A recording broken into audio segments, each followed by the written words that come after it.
Guru. Welcome to Shri Guru. నేను మీ లింగదాస్. మనం ఎస్ఐ ప్రిపరేషన్లో భాగంగా రెగ్యులర్ టెస్ట్ సిరీస్ చూస్తున్నాం. అందులో సెకండ్ టెస్ట్ యొక్క ఎక్స్ప్లెనేషన్ చూద్దాం ఈరోజు.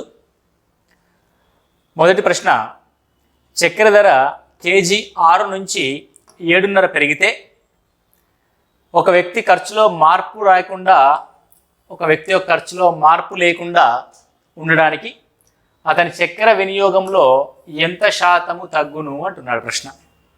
ఏమీ లేదండి, చక్కెర యొక్క ధర 6 నుంచి 7.5కి పెరిగింది. అంటే ఈరోజు మార్కెట్లో ఉన్న ధర 750. ఈ పెరిగిన ధర నుంచి మనం వినియోగాన్ని తగ్గించుకోవాలి. ఏడికి తగ్గించుకోవాలి? ఖర్చులో మార్పు లేకుండా. అంటే 7.5 నుంచి ఖర్చులో మార్పు లేకుండా అంటే అంతకు ముందున్న ఖర్చు 6 రూపాయలకి తీసుకెళ్ళాలి. అంటే 7.5 నుంచి 6 రూపాయల కంటే మనకు తగ్గిన వినియోగము 1.5 రూపాయలు, 1 రూపీ 50 పైసా. శాతంలో తెలియాలంటే ఇంటూ 100 చేస్తాం మనం, రైట్. పాయింట్ తర్వాత 2 డిజిట్స్, పాయింట్ తర్వాత 2 డిజిట్స్ కాబట్టి సేమ్ నెంబర్ ఆఫ్ డిజిట్స్ ఉంటే వాటిని పాయింట్ తొలగిస్తాం. 0కి 0 క్యాన్సిల్, 15 ఎక్కం 15, 15 5ల 75, 5 20ల 100. ఎంత శాతం తగ్గించాలి? 20% తగ్గించాలి. వినియోగం ఎంత శాతం తగ్గించాలి? 20% తగ్గించాలి. Here is the answer. Okay, 20% తగ్గింది. Next one.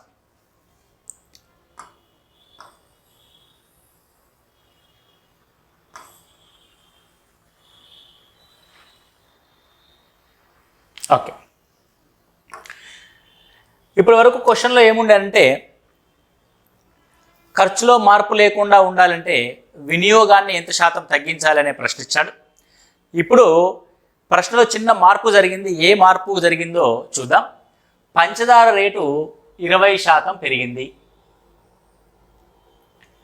వినియోగం 20% తగ్గింది. అయినా కుటుంబం యొక్క ఖర్చులో మార్పు ఎంత? ఓకే, మీకు ఆల్రెడీ ప్రాబ్లమ్స్ చెప్పేటప్పుడు చెప్పాం, ఖర్చు అనగా ఒక అంశం మీద పెట్టే ఖర్చు, మార్కెట్ యొక్క ధర ఇంటూ ఆ ధర యొక్క మార్కెట్లోని వస్తువు యొక్క వినియోగం ఏ విధంగా ఉంది. వినియోగం అంటే అర్థమైంది, 1 కేజీ పంచదార వాడుతున్నావా, 2 కేజీల పంచదార వాడుతున్నావా, 3 కేజీల పంచదార వాడుతున్నావా, ఎంత వినియోగిస్తే అంత ఖర్చు అవుద్ది. ఇప్పుడు గమనిస్తే ధర 20% పెరిగిందంటే 120/100,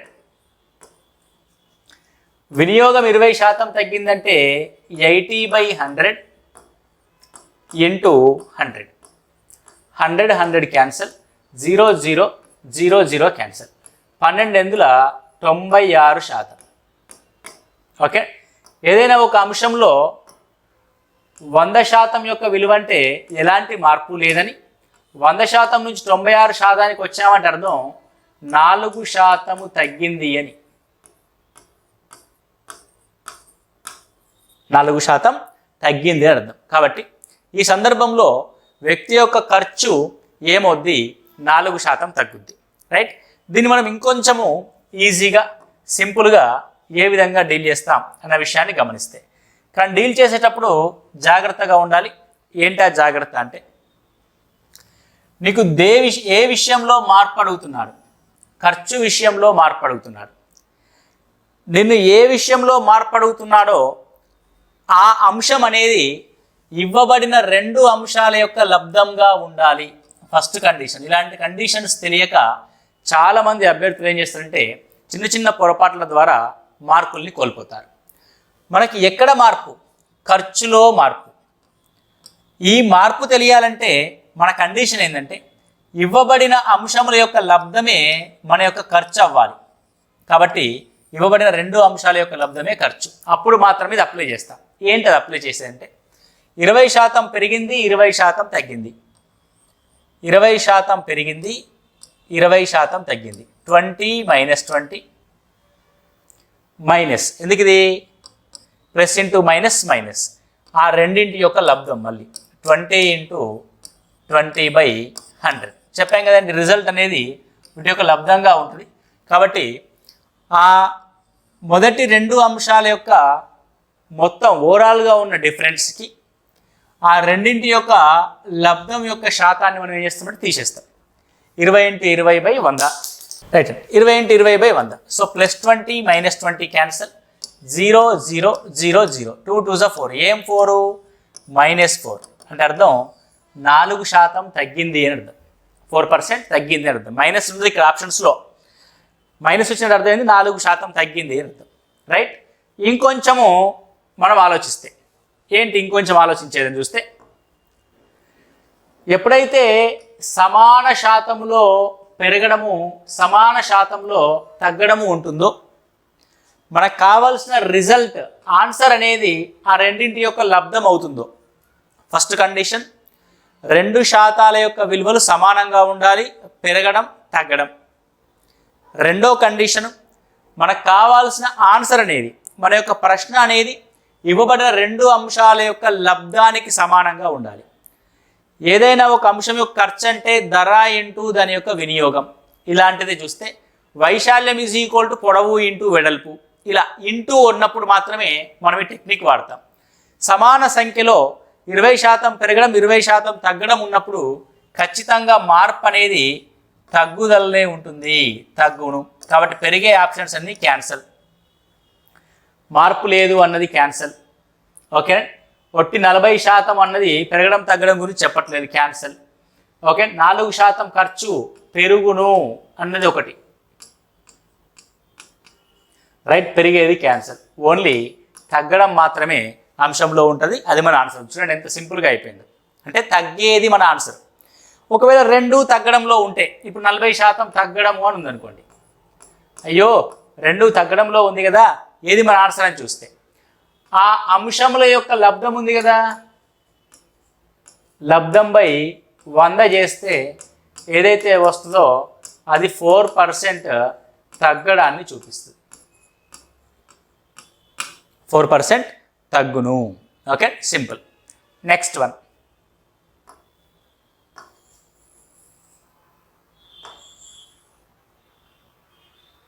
రైట్.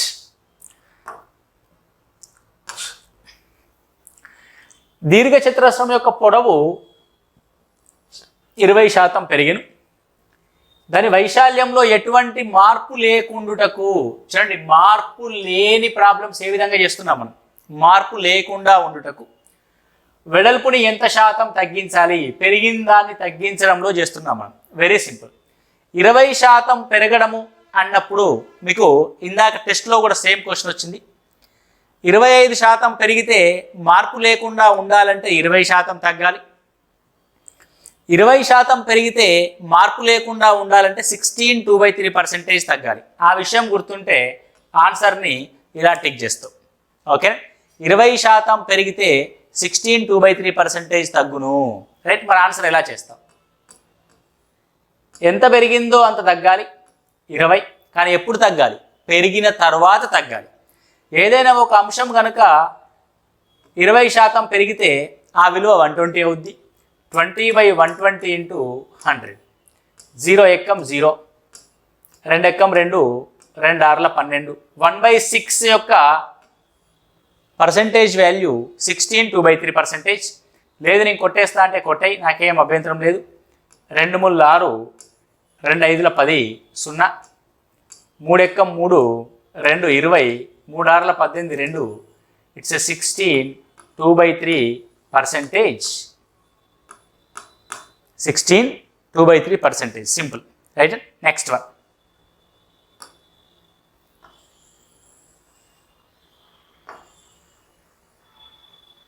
రైట్. ఒక వ్యక్తి తన ఆదాయంలో 75% ఖర్చు చేయను, అతని ఆదాయము 20% పెరిగి ఖర్చులు కూడా 10% పెరిగినవి, ఖర్చులు కూడా 10% పెరిగినవి. అయితే అతని పొదుపులో పెరుగుదల శాతం ఎంత? అయితే అతని పొదుపులో పెరుగుదల శాతం ఎంత? ఇలాంటి ప్రశ్నలు మనము ఒక 2-3 examples and different type of models కూడా చూసాం. ఒకసారి మీరు గుర్తు తెచ్చుకోండి. 75% ఖర్చు చేస్తారంటే అర్థం 100% సంపాదిస్తాడు. ఇది వ్యక్తి యొక్క ఆదాయం. ఖర్చు 75% ఖర్చు చేస్తాడు. 100లో 75 పోను పొదుపు, పొదుపు 25%. Right and me calculation part సింపుల్గా తెగాలి అంటే రేషియోలోకి మార్చండి, పర్సంటేజ్ రేషియోలోకి మార్చండి. 25 ఎక్కం 25, 25 మూల 75, 25 నాలుగు 100. అంటే అర్థం 4 రూపాయలు సంపాదించి 3 రూపాయలు ఖర్చు చేసి 1 రూపాయి పొదుపు చేస్తాడు. నీకు పొదుపులో మార్పు శాతం రావాలి. పొదుపు అనే ఒక భాగంలో మార్పు శాతం ఎంత? పొదుపులో మార్పు ఎలా వస్తుంది? ఆదాయంలో పెరుగుదల, ఖర్చులో పెరుగుదల వల్ల పొదుపులో మార్పు వస్తుంది. ఆదాయం ఎంత పెరిగింది? 20% పెరిగింది. అంటే 4 భాగాలకి 20% పెరిగితే, ఒక భాగం ఆదాయము 20% పెరిగితే 4 భాగాల ఆదాయము 4 రెట్ల 80% పెరుగుద్ది. పెరగడం అంటే ప్లస్. ఖర్చులు కూడా 10% పెరిగాయి. ఒక భాగం ఖర్చు అనేది 10% పెరిగితే 3 భాగాల ఖర్చు అనేది 30% పెరుగుద్ది. 30%. మీరు ఒకటి గమనించండి, ఆదాయంలోంచి ఖర్చును తీసేస్తే వచ్చేది పొదుపు. ఆదాయంలోంచి ఖర్చును తీసేస్తే 80 - 30 50%. ఓకే, కాబట్టి పొదుపులో మార్పు శాతము 50% పెరుగును. మన ఆన్సర్ 50% పెరగడం. Very simple question. Right, next.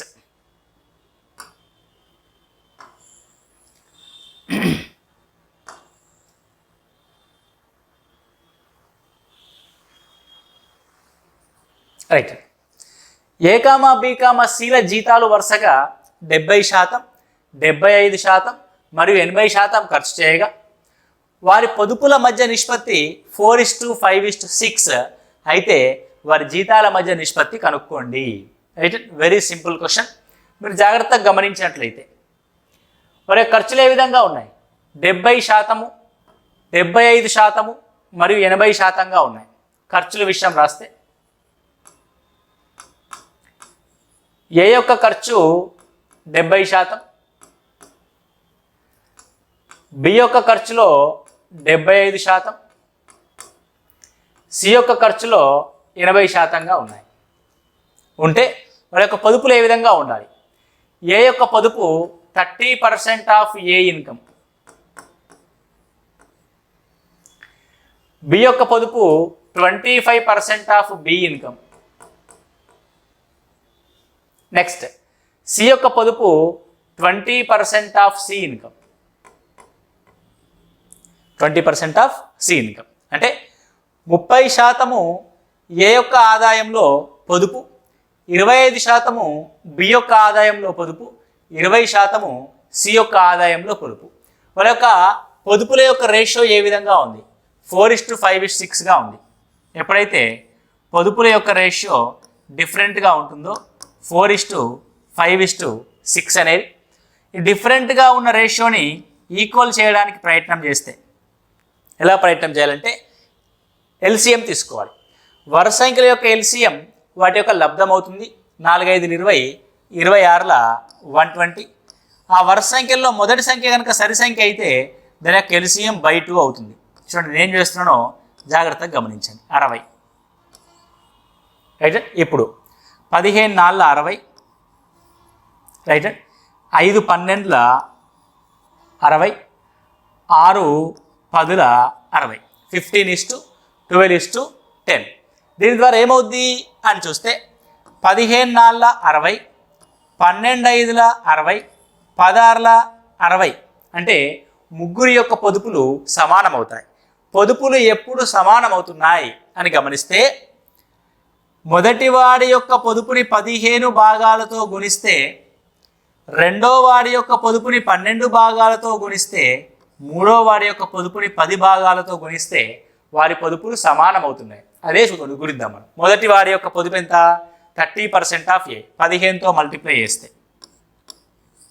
15 × 30% of ఏ అనేది 25% ఆఫ్ బికి సమానం. ఎప్పుడు బిని కూడా మల్టిప్లై చేస్తే, దేంతో మల్టిప్లై చేస్తే 12తో మల్టిప్లై చేస్తే నెక్స్ట్ 20% ఆఫ్ సి ఎప్పుడు సమానము 10తో మల్టిప్లై చేస్తే కాబట్టి 10 ఇంటూ 20% ఆఫ్ సి సమానం. సమానత్వంలో ఉన్నప్పుడు మనం రేషియో రాయడం వెరీ వెరీ సింపుల్. ఇప్పుడు రేషియో ఏ విధంగా రాస్తామంటే ఇవన్నీ కూడా 5 ఎక్కంలో క్యాన్సిల్ అవుతాయి. ఫస్ట్ క్యాన్సిల్ చేయండి. 5 6ల 30, 5 5లు 25, 5 4ల 20. రైట్. అగైన్ 2తో క్యాన్సిల్ అవుతాయి. 2 3s, ఇక్కడ 2 6, ఇక్కడ 2 2s. రైట్. అగైన్ 5తో క్యాన్సిల్ అవుతాయి ఇవన్నీ కూడా. 5 2ల 10, 5 ఎక్కం 5, 5 3ల 15. ఓకే, ఇవేవి కూడా క్యాన్సిల్ అవ్వు. అంటే ఏ విధంగా ఉన్నదంటే 9a is equal to 6b is equal to 4cగా ఉంది. 2 2s 4. ఇప్పుడు a:b:c ఏ విధంగా రాస్తాం? a:b:c రాయాలంటే ఈజ్ ఈక్వల్ టు ఉన్నప్పుడు ఏ విధంగా రాస్తామంటే a యొక్క విలువకి ఈజ్ ఈక్వల్ టు అవతల ఉన్న రెండు విలువలు రాస్తాం. 6 4ల 24, 24. రైట్. నెక్స్ట్ b యొక్క విలువకి a అండ్ c యొక్క విలువలు రాస్తాం. 9 4ల 36. c యొక్క విలువకి మిగతా రెండు a, b యొక్క విలువలు రాస్తాం. 9 6ల 54. 24:36:54 దేంతో క్యాన్సిల్ అవుతాయి? చక్కగా 6 ఎక్కంలో క్యాన్సిల్ అవుతాయి. 6 4ల 24, 6 6ల 36, 6 9ల 54. What is the ratio? 4:6:9. Where it is? Here it is 4:6:9. Okay, 4 6 9 భాగాలు. Okay, very simple. సో మరి ఇంత చేయాలనా అని గమనిస్తే చూద్దాం, వేరే ఏదైనా మార్గం ఉందేమో మనం చూడడానికి ప్రయత్నం చేద్దాం. ఆప్షన్స్ని చూజ్ చేసుకొని ఆన్సర్ చేయాలి. జీతాలు 70% ఖర్చు పెడితే 30% మిగులుద్ది. 75% ఖర్చు పెడితే 25% మిగులుద్ది. 80% ఖర్చు పెడితే 20% మిగులుద్ది. రైట్. మనకు కావాల్సిన పొదుపు ఎంత రావాలి? 4:5:6 రావాలి. నువ్వు జాగ్రత్తగా గమనిస్తే వేరువేరు ఖర్చులకి పొదుపు 4:5:6 ఉంటే సేమ్ నిష్పత్తి ఆదాయంగా ఉండదు. ఫస్ట్ దాన్ని వదిలేసినాం. 4:5:6 కాదు. సెకండ్ ఆప్షన్ చెక్ చేస్తాం. 4 భాగాల ఆదాయంలో 30 భాగాల పొదుపుకి, 6 భాగాల ఆదాయంలో 25 భాగాల పొదుపుకి రేషియో, 9 భాగాల ఆదాయంలో 20 భాగాల పొదుపుకి రేషియో రాస్తే 4:5:6 వస్తే అది మన ఆన్సర్. అన్నీ కూడా 5 6ల 30, 5 5లు 25, 5 4లు 20 అని రాస్తాం. ఇవన్నీ కూడా 3 ఎక్కంలో పోతాయి చూడండి. 3 2 6, 3 2 6, 3 3 9. రైట్. ఇంకేం రాస్తాము? 2 టేబుల్లో పోతాయి కదా. 2 1s 2, 2 1s 2, 2 2s 4. ఇదేం మిగిలింది? 4. రెండో దాంట్లో ఏం మిగిలింది? 5. మూడో దాంట్లో ఏం మిగిలింది? 6. 4:5:6 వచ్చిందా? అంటే ఆదాయాలలో మిగిలిన పొదుపులను తీసుకొని వాటి యొక్క రేషియో రాస్తే 4:5:6కి సమానం అవుద్ది. దీన్ని ఏమంటారంటే ఆప్షన్స్ని చెక్ చేయడం అంటాం. ఏమంటామండి? ఆప్షన్స్ని చెక్ చేయడం. జాగ్రత్తగా మనం ఆప్షన్స్ చెక్ చేసుకుంటే సరిపోతుంది. Very very simple thing. Right. ఇంకొంచెం మీరు లాజికల్గా ఆలోచిస్తే, బాగా లాజికల్గా ఆలోచించగలిగితే, మొదటివాడి యొక్క ఖర్చు తక్కువ కాబట్టి పొదుపు ఎక్కువ, రెండో వాడి యొక్క ఖర్చు ఎక్కువ, మూడో వాడి యొక్క ఖర్చు ఎక్కువ. మీరు బాగా జాగ్రత్తగా గమనిస్తే ఖర్చులు పెరుగుతూ ఉన్నాయి. వీడికంటే వీడికి ఎక్కువ, వీడికంటే వీడికి ఎక్కువ. కాబట్టి పొదుపులు కూడా ఏ విధంగా ఉండాలి? పొదుపులు ఏ విధంగా ఉండాలి? తక్కువ ఉండాలి. ఖర్చులు ఎక్కువ కాబట్టి పొదుపులే ఉండాలి, తక్కువ ఉండాలి. అంటే ఎక్కువ శాతంలో ఖర్చులు పెట్టినా పొదుపుల విషయానికి వచ్చేసరికి ఒకరి నుంచి ఒకరికి తగ్గుతూ వస్తున్నాయి. అంటే మొదటి వాడి కంటే రెండో వాడి యొక్క పొదుపు తక్కువ ఉండాలి కానీ ఎక్కువ ఉంది. రెండో వాడి కంటే మూడో వాడి పొదుపు తక్కువ ఉండాలంటే ఎక్కువ ఉంది. రివర్స్లో ఉంది కదా. ఖర్చులు ఎక్కువగా పెట్టినప్పటికీ పొదుపులు ఏమవుతున్నాయి? ఎక్కువగానే పెరిగినాయి. ఖర్చులు ఎక్కువగా పెడితే పొదుపులు యాక్చువల్గా తగ్గాలి, కానీ ఏమవుతున్నాయి? పొదుపులు కూడా ఎక్కువైనాయి. ఎందుకు ఎక్కువైతే అంటే ఒకరికంటే ఒకడు మించి సంపాదిస్తాడు కాబట్టి. అంటే అదే విలువలో ఖర్చులు ఏ విధంగా పెట్టారో అదే రేషియోలో, అంటే అలా పెరగడంలోనే వారి యొక్క ఆదాయాలనే అర్థం. అంటే వరుసగా పెరుగుతూ పోవాలి. ఇక్కడ చూడండి 6 5 4 పెరిగిందా? పెరగలే. 964 పెరిగిందా? పెరగలే. ఇక్కడ మాత్రం పెరిగింది, 469 అనేది పెరిగింది. అంటే ఏ కంటే బి ఎక్కువ ఖర్చు పెట్టాడు, బి కంటే సి ఎక్కువ ఖర్చు పెట్టాడు. ఎక్కువగా ఖర్చు పెడితే పొదుపులు తక్కువ ఉండాలి, కానీ పొదుపులు ఎట్లున్నాయి? అవి కూడా ఎక్కువ ఉన్నాయి. ఖర్చులు ఎక్కువే, పొదుపులు ఎక్కువే, కాబట్టి ఆదాయాలు కూడా వరుసగా ఎక్కువ ఉంటాయి. వరుసగా ఎక్కువ ఉన్న అంశం ఏది? ఇది మాత్రమే. చూడండి, డైరెక్ట్గా ఆన్సర్ పెట్టేయచ్చు. ఖర్చులు గ్రాడ్యువల్గా పెరుగుతుంది, పొదుపు గ్రాడ్యువల్గా పెరిగింది, అంటే ఆదాయం కూడా గ్రాడ్యువల్గా పెరిగే విధంగా ఉంటుంది. అది మన ఆన్సర్ అవుద్ది. 4:6:9. సింపుల్. అంటే ఏం చేయకుండా మనం ఆన్సర్ చేస్తాం, బై లాజిక్, సెన్స్ ద్వారా ఆన్సర్ చేస్తాం. అయితే నెక్స్ట్ వన్.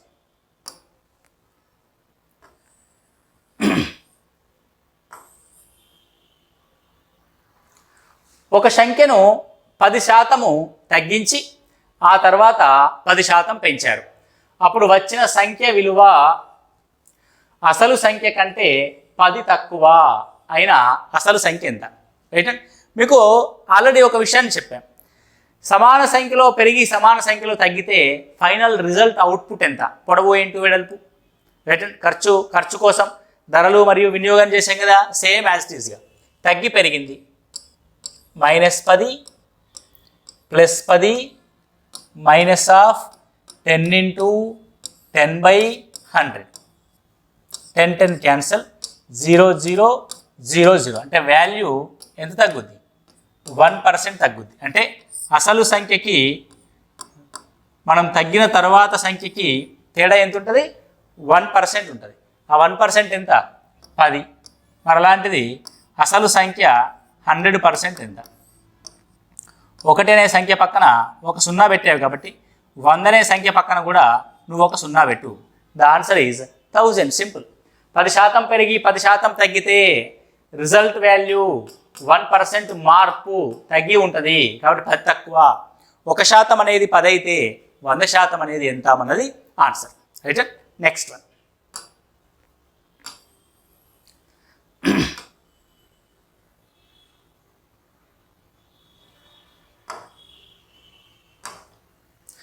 ఒక సంఖ్యను 20% ఎక్కువ చేసి తరువాత మళ్ళీ 20% పెంచితే వచ్చే సంఖ్య అసలు సంఖ్యతో సమానం కావడానికి పెంచిన సంఖ్యని ఎంత శాతం తగ్గించాలి? ఫస్ట్ ఎంత పెరిగిందో చూద్దాం. 2 పెరగడమే, కాబట్టి 20% పెరగడం ప్లస్ 20% పెరగడం ప్లస్, ఎందుకు ప్లస్ అంటున్నాను? ప్లస్ ఇంటూ ప్లస్ కాబట్టి ప్లస్సే, కాబట్టి 20 × 20. అంటే ఈ ప్లస్ అనేది ఈ రెండింటి యొక్క మార్పు పైన ఆధారపడి ఉంటుంది. Plus into minus minus, plus into plus plus, కాబట్టి /100. కాబట్టి రిజల్టెంట్ ఎంత పెరుగుద్ది అంటే 20 + 20 40 + 4 44% పెరుగుద్ది. అంటే ఒరిజినల్ సంఖ్య 44% పెరిగినప్పుడు దాన్ని ఎంత శాతం తగ్గించాలంటే 44 తగ్గించాలి. ఎప్పుడు తగ్గించాలి? పెంచిన తరువాత 44 తగ్గించాలి. తగ్గించాల్సిన అంశం 44, దీని తర్వాత 44 పెంచిన తర్వాత 44/144 × 100. 4 11 44, 4 3 12, 4 6 24, 4 9 36, 4 25 100, 25 ఎక్కం 25, 25 ఎక్కం 25 2 27, 275/9, 275/9. ఇప్పుడు చూడండి, 9 3 27, 5 అనేది పోదు కాబట్టి 0 పెట్టి 5లో రాస్తావు. 35/9%. ఎంతది? 35/9%. This is our answer. 35/9%. Right. Very simple. దీన్ని ఇంకొంచెం చాకచక్యంగా ఎలా చేస్తానంటే, నువ్వు 44% పెరిగితే అదేమైంది? 144% అవుద్ది. 144% అనేది 9 యొక్క గుణిజం, అంటే డినామినేటర్లో ఏం మిగులుద్ది? 9 మిగులుద్ది. ఏ ఆప్షన్లో 9 ఉంటుందో అది నీ ఆన్సర్ అవుద్ది. అంటే చాలా హై లెవెల్లో ఆలోచిస్తే అలా పెట్టచ్చు. అంటే 144ని 4 4 16 చేత గుణిస్తే 16 9 144 అన్న అంశం నీకు తెలిస్తే ఆ 9 అనేది ఏ డినామినేటర్ని కలిగి ఉంటుందో అది నీ యొక్క ఆన్సర్ అవుద్ది. సింపుల్. ఓకే, 9 అనేది కొట్టుకుపోదు. పైన 44 అండ్ 100 రెండు కూడా ఈవెన్ నెంబర్సే.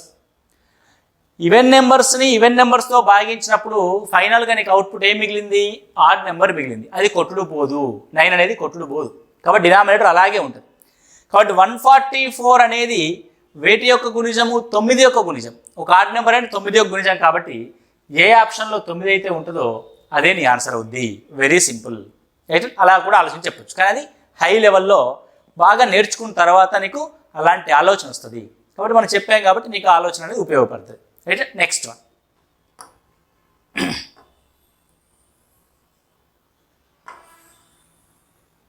రైట్. మొదటి రెండు సంఖ్యలు వరుసగా మూడవ సంఖ్య కన్నా 25% 40% తక్కువ అయితే, రైట్, ఇలాంటి ప్రాబ్లమ్స్ ఏం చేయాలంటే ఫస్ట్ ఆ రెండు సంఖ్యలు రాసుకోవాలి. 25% 40% తక్కువ. ఒక సంఖ్యలో 25% తక్కువ అని అంటే ఆ సంఖ్య యొక్క విలువ 75 అని అర్థం, 75%. 40% తక్కువ అని అంటే అర్థం ఆ రెండో సంఖ్య 60 అని అర్థం. అంటే ఫస్ట్ నెంబరు 75, సెకండ్ నెంబర్ 60. ఇప్పుడు ఏమంటే మొదటి సంఖ్యలో రెండవ సంఖ్య ఎంత శాతం? దేనిలో? మొదటి దానిలో. దేనిలో? అది లోపల ఉంటుంది, అంటే కింద. దేనిలో? లోతు అంటే కింద ఉంటుంది కదా. కాబట్టి 75లో మొదటిలో ఎంత శాతం? 60 ఎంత శాతం? సింపుల్. 60/75 × 100. 25 3s 75, 25 4s 100, 3 20 60, 24s 80%. కాబట్టి మొదటి సంఖ్యలో రెండవ సంఖ్య ఎంత శాతం? 80%. Okay, next one.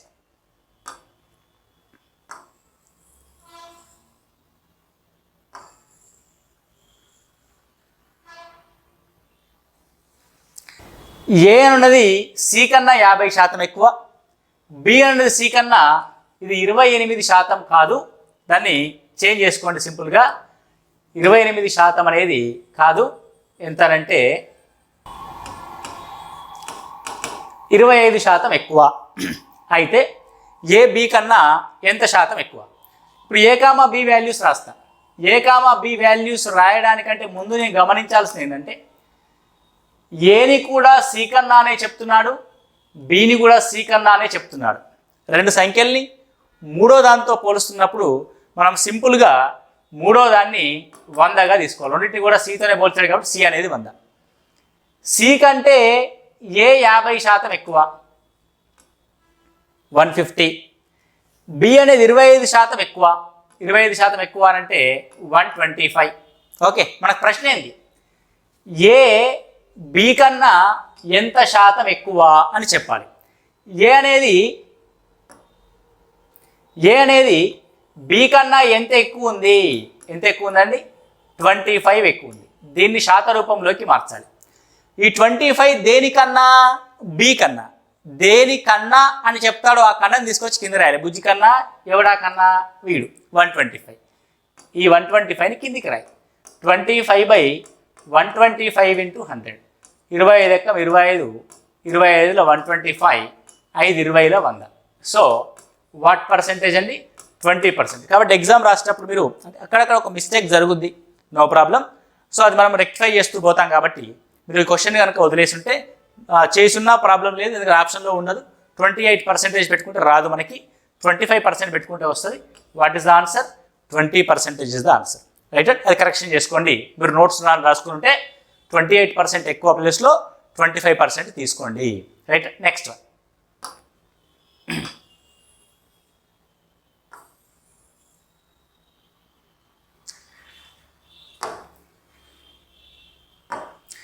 రెండు సంఖ్యలు వరుసగా మూడో సంఖ్య కన్నా 20%, 50% ఎక్కువ. మొదటి సంఖ్య 20% ఎక్కువ అని అంటే 120, రెండో సంఖ్య 50% ఎక్కువ అంటే 150. నా ఆ రెండు సంఖ్యల మధ్య నిష్పత్తి కనుక్కోండి. చూడండి, ఇదేముంది నిష్పత్తి రాయడానికి? 120కి 150కి రేషియో రాస్తే సరిపోయాయి. 3 4 12, 3 5 15. ఇది కూడా ప్రశ్నేనా అనిపిస్తుంది చాలామందికి పాపం. ఓకే, ప్రశ్నే, ప్రీవియస్ ప్రశ్న. ఓకే అండి, కొన్ని ఈజీగా ఉంటాయి, కొన్ని మోడరేట్గా ఉంటాయి, కొన్ని టఫ్గా ఉంటాయి. రైట్ అండి. కాబట్టి అన్ని ప్రశ్నలు మనకి ఇంపార్టెంటే. ఈజీ క్వశ్చన్ అయినా గదే 1 మార్క్ వస్తుంది, హార్డ్ క్వశ్చన్ అయినా గదే 1 మార్క్ వస్తుంది. ప్రతి మార్కు మనకి ఇంపార్టెంటే. రైట్ అండి. Next one.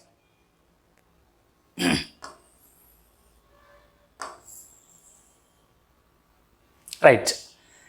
నెక్స్ట్, ఒక వ్యక్తి తన మొత్తం జీతంలో 30% ఇంటి అద్దెకు, 25% ఆహారం కొరకు, 20% పిల్లల చదువులకు, 12% విద్యుత్ బిల్లులకు వినియోగించగా ఇంకను అతని వద్ద 10,040 రూపాయలు మిగిలిన అయినా అతని మొత్తం జీతం ఎంత? వ్యక్తి యొక్క మొత్తం జీతం ఎప్పుడైనా సరే 100% ఉంటుంది. మనకి 100% ఎంత అన్నది రాయాలి. ఎక్కడి నుంచి రాయాలి? మిగిలిన దాంట్లోంచి రాయాలి. కాబట్టి మిగిలింది ఎంత అని చూస్తే 30% అద్దెకి పోయింది, 25% ఆహారానికి పోయింది, 30 + 25 55% పోయింది, ప్లస్ 20 పిల్లల యొక్క చదువులకు పోయింది. అంటే 30 + 20 50 + 25 75 వాయ. 12% బిల్లు కట్టిండు, 75 + 12 87% ఖర్చు అయిపోయింది. 100%లోంచి ఖర్చు 87% పోతే మిగిలినది ఎంత? 13%. కాబట్టి మిగిలిన 13% అనేది 1040 అయితే ఆదాయము 100% ఎంత? చెప్పాం కానీ క్యాలిక్యులేషన్ పార్ట్ చాలా తక్కువగా చేయాలి. ఎగ్జామినేషన్ హాల్లో పెన్ అండ్ పేపర్ని తక్కువగా వినియోగించాలి. అలా వినియోగించాలంటే ప్రిపరేషన్లో పెన్ అండ్ పేపర్ యొక్క క్వాంటిటీ ఎక్కువ ఉండాలి. ప్రిపరేషన్లో దాని యొక్క భాగం ఎక్కువ ఉంటే ఎగ్జామినేషన్ హాల్లో దాని పాలు తగ్గుద్ది. ప్రిపరేషన్లో కష్టపడితే ఎగ్జామ్ ఈజీగా అవుద్ది, ప్రిపరేషన్ని ఈజీ చేస్తే ఎగ్జామ్ కష్టమైద్ది. That is simple logic. అర్థమవుతుంది. సో ఇక్కడ 13కి ఇక్కడ 104కి ఏమైనా సంబంధం ఉందా? 13 ఎందుల 104 అండ్ అవతలకు 0 అంటే ప్రతి అంశం కూడా ఇంటూ 80 అవుద్దని అర్థం. 100కి ఇంటూ 80 చేస్తే 800 అండ్ 0 దట్స్ 8000. Very simple. ఈ విధంగా మనం క్యాలిక్యులేషన్ పార్ట్స్ని ఈజీగా చేసుకుంటూ పోవాలి. కుదిరిన సమయంలో కుదిరినప్పుడల్లా ఎంత ఈజీ ప్రశ్న ఇస్తే అంత తక్కువ టైంలో చేసేసి ఆ మిగిలిన సమయాన్ని టఫ్ క్వశ్చన్కి ఉపయోగించుకోండి. అంతే, నేనేసి కొట్టేస్తా సార్ మీరు అట్లా చెప్తలేరు అనుకోకూడదు. ఎన్ని సెకండ్ల టైం మిగులుతుందని అబ్జర్వ్ చేయాలి. 13 ఎందులో 104 108 800 0 ఎక్స్ట్రా 8000. సింపుల్, తెగిపోయింది కదా, అంతే. Next one.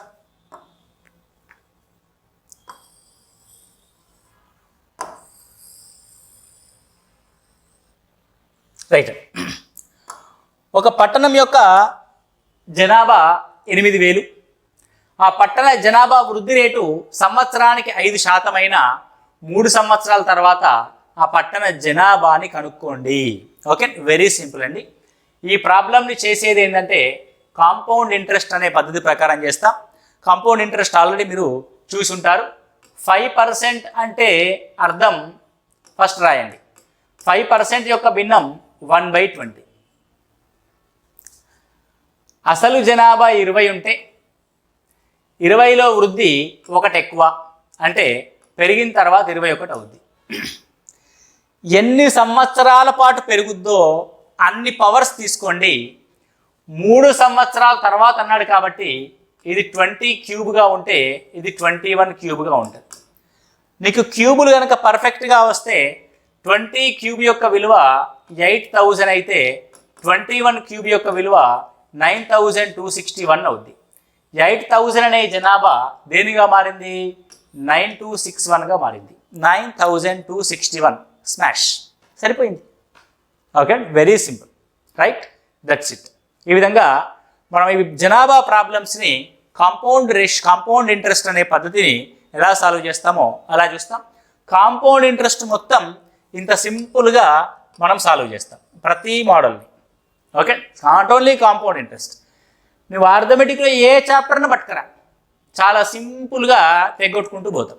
అంతే, అరటిపండు తిన్నంత మెత్తగా పోద్ది. ఓకే, పెద్ద కష్టపడాల్సిన అవసరం లేదు. కానీ ప్రిపరేషన్ కోసం మోర్ అండ్ మోర్ ప్రాక్టీస్ నీకు అవసరం. నువ్వు ప్రిపరేషన్లో కష్టపడు, సబ్జెక్టు నేర్చుకోవడంలో కష్టపడాల్సిన అవసరం లేదు. ఈజీగా చెప్తాం సబ్జెక్ట్, ఈజీగా డైజెస్ట్ అవుద్ది.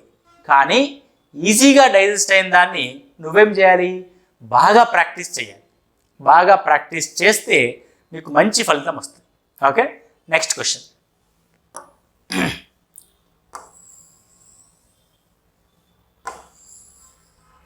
రైట్, జనవరి నెలలో రైల్వే పోలీసు వారు 4000 మంది టికెట్ లేని ప్రయాణికులను పట్టుకున్నారు. ఫిబ్రవరి నెలలో ఆ సంఖ్య 5% పెరిగింది. ఫిబ్రవరి నెలలో ఆ సంఖ్య 5% పెరిగింది.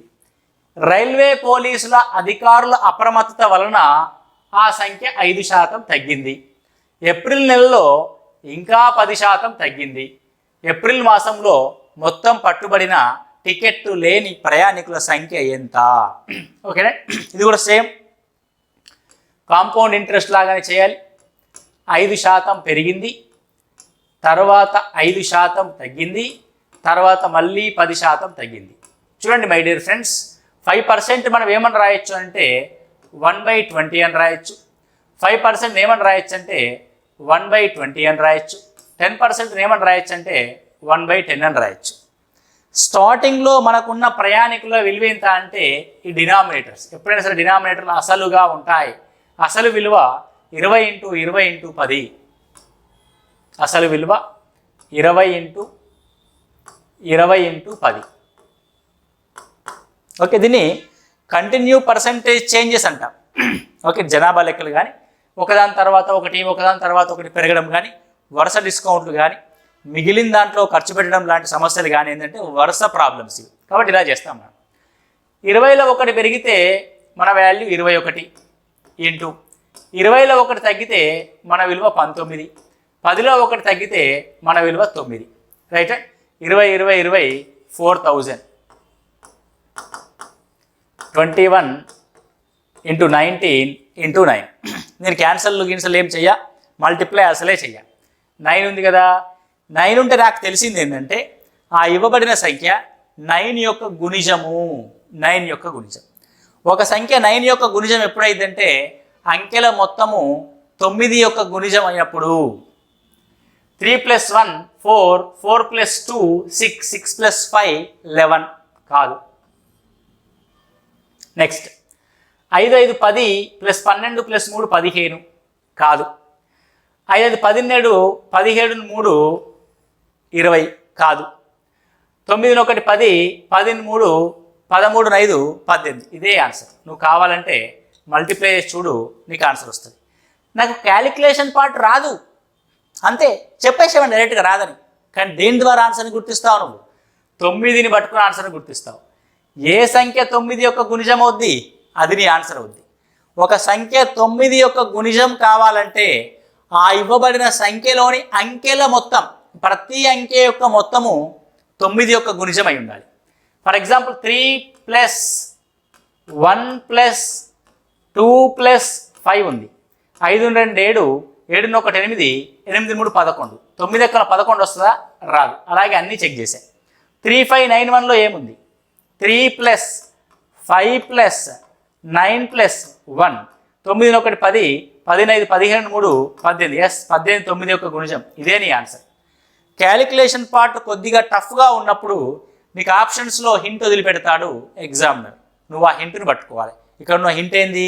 9 యొక్క గుణిజం మన ఆన్సర్ అవుద్ది అన్నది hint. Okay, very simple. Right, next one.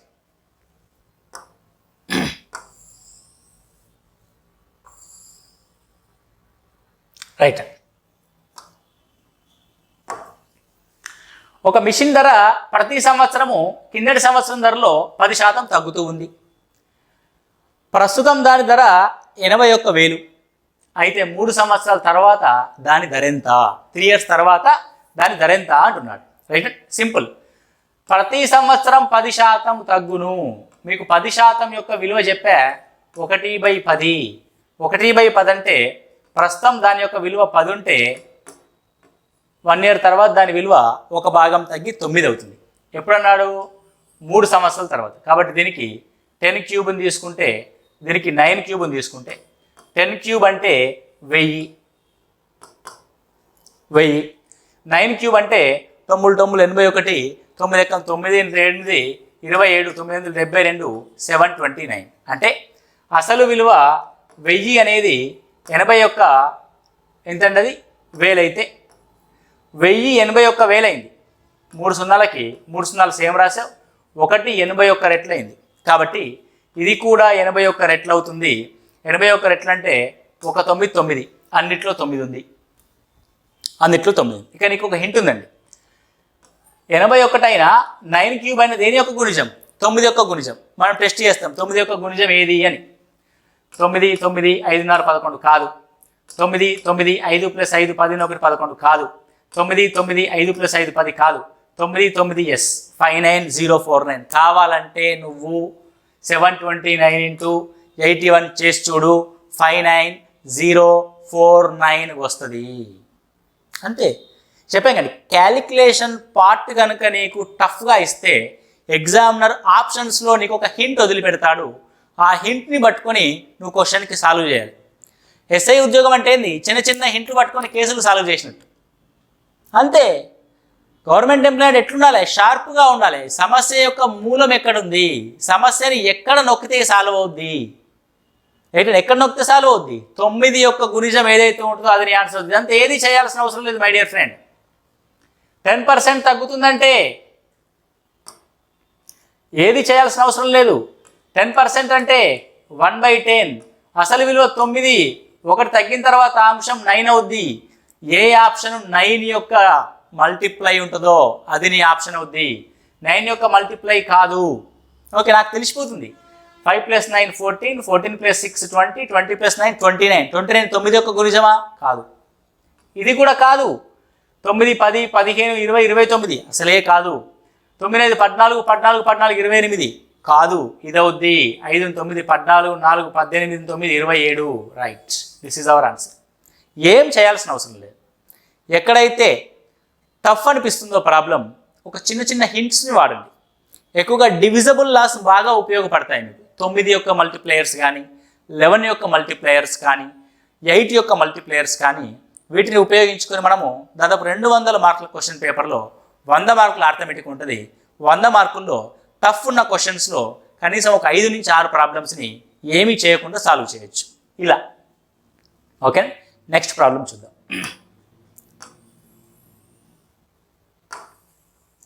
Right, మళ్ళీ సేమ్.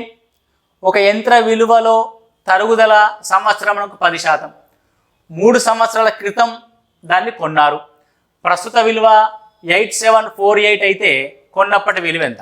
ఓకే, కొన్నప్పుడు అంటే ప్రీవియస్ విలువ, అంటే అసలు విలువ కావాలి. 10% అంటే మళ్ళీ అగైన్ 1/10. 1/10 అంటే 10 అనేది అసలు విలువ, 1 తగ్గింది అనేది 9. 3 సంవత్సరాల క్రితం అంటే 9 క్యూబ్ 10 క్యూబ్, అండ్ దాని అసలు విలువ 1000 భాగాల నుంచి 729 భాగాలుగా అయింది. 729 భాగాలు అనేది 8748. 8748. ఓకే, ఇప్పుడు 729 అనేది 8748గా ఏ విధంగా మారింది? నేనేమంటానంటే 729కి 729 ఎక్కం. రైట్ అండి, క్లియర్. అంటే అజ్యూమ్ చేయడమే. నేను ఎంతో కొంత మిగులు దీన్ని పక్కన రాస్తాం. ఈ చివరిలో ఎంత ఉంది? 9. ఈ చివరిలో ఎంత ఉంది? 8. 9 ఎక్కంలా చివరిలో 8 వచ్చే ఛాన్సు 2కు మాత్రమే ఉంది. 9 2 18. అంటే ఇది 12 రెట్లు ఉంది అని అర్థం. 12 రెట్లు ఉంది అని అర్థం. అంటే 729కి 12 రెట్లు 8748 అయితే 1000కి 12 రెట్లు ఎంత? 1000కి 12 రెట్లు 12,000. Our answer is 12,000. Our answer is 12,000. నేను దేని ద్వారా అజ్యూమ్ చేశాను? నేను అజ్యూమ్ చేసింది దేని ద్వారా అంటే 729 ఎక్కం 729, 874 అంటే 1 పోద్ది. ఆ తర్వాత చివరి సంఖ్యను పట్టుకున్నాను, మిగిలింది కొంత ఇక్కడ రాస్తాం. చివరి సంఖ్య 8 ఉంది, ఇక్కడ చివరి సంఖ్య 9. 9 ఎక్కంలో ఎక్కడ 8 వస్తుంది? ఓన్లీ 2 టేబుల్లో మాత్రమే వస్తుంది. 9 2s 18. ఓన్లీ 2 టేబుల్లో మాత్రమే వస్తుంది. అంటే 9 2s 18. ఆల్రెడీ 1 వచ్చింది, 12 వచ్చింది. కాబట్టి 729 12s 1000 యొక్క 12s. It's a 12,000. So answer ఏంటండి? 12,000, రైట్. ఇది సో ఈ విధంగా మనము ప్రతి కాన్సెప్ట్ని ఒక 1 వీక్ పాటు నేర్చుకొని ఆ నేర్చుకున్న కాన్సెప్ట్ మీద నెక్స్ట్ వీక్లో ఎగ్జామ్ రాస్తాం. ఆ రాసిన ఎగ్జామ్ యొక్క పూర్తి ఎక్స్ప్లెనేషను ఎగ్జామినేషన్ హాల్లో ఉపయోగించాల్సిన స్ట్రాటజీ, షార్ట్కట్ మెథడ్స్ ఏవైతే ఉంటాయో అవన్నిటిని మనము ఎక్స్ప్లెనేషన్లో చూస్తాం. కాన్సెప్ట్లో మనం ఇవన్నీ చూడం. కాన్సెప్ట్లో original clean and neat concept ఏ విధంగా ఉంటుందో అంతా నేర్చుకుంటాం. దాన్ని ఎగ్జామినేషన్ హాల్లో షార్ట్ వేలో ఏ విధంగా అప్లై చేస్తాం అనేది ఇలా ఈ ఎక్స్ప్లెనేషన్ వీడియోస్లో మనం చూస్తూ ఉంటాం. ఇది టెస్ట్ నెంబర్ 2 యొక్క ఎక్స్ప్లెనేషన్. కాబట్టి రాబోయే నోటిఫికేషన్స్లో మీరందరూ విజయం సాధించాలి అని అంటే నోటిఫికేషన్ రాకముందే ప్రిపరేషన్ని స్టార్ట్ చేయండి. ఓకే, మీ వెంట ఎప్పుడు మేము సీగురు ఎప్పుడు మీ వెంటే ఉంటుంది, రైట్ అండ్.